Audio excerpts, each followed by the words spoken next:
I'm here in Olympos, a town on Turkey's southern coast. It's a hugely popular coast and big stretches of it have been quite heavily developed over the last 20-30 years. But here, things are just as they've been for decades. The way that Olympos has managed to stay immune from any kind of large-scale development is actually brilliantly simple. Just over 20 years ago, they banned concrete. So everything in this valley is made out of trees.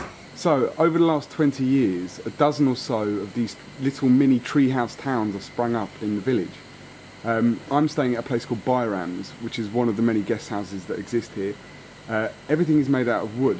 Behind me, there's a double-decker treehouse. There's a whole lounge and decking area out front. I think in total there's about 120 different tree houses here. The whole of Bayram's is actually set in an orange grove. So there's these trees sprouting in between the tree houses everywhere. So in the autumn time you can literally pluck the fruit from the trees. There's actually quite a lot to do around here.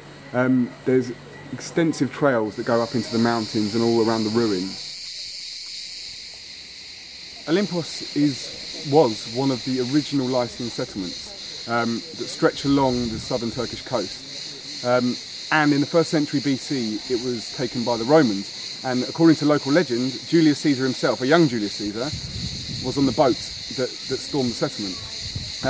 But one of the most amazing things about the ancient ruins here is that there's no glass encasement, there's no museum guides, there's no museum. The ruins are literally scattered in the forest that separate the beach from the town.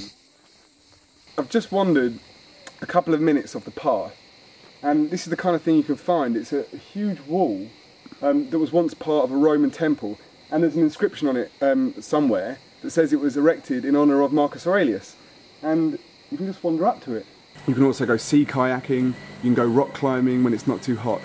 However, most people tend to do absolutely nothing, relaxing in Bayram's during the day when it's too hot, and when it's not too hot, heading down to the beach. It's very, very simple. It's a pretty special place.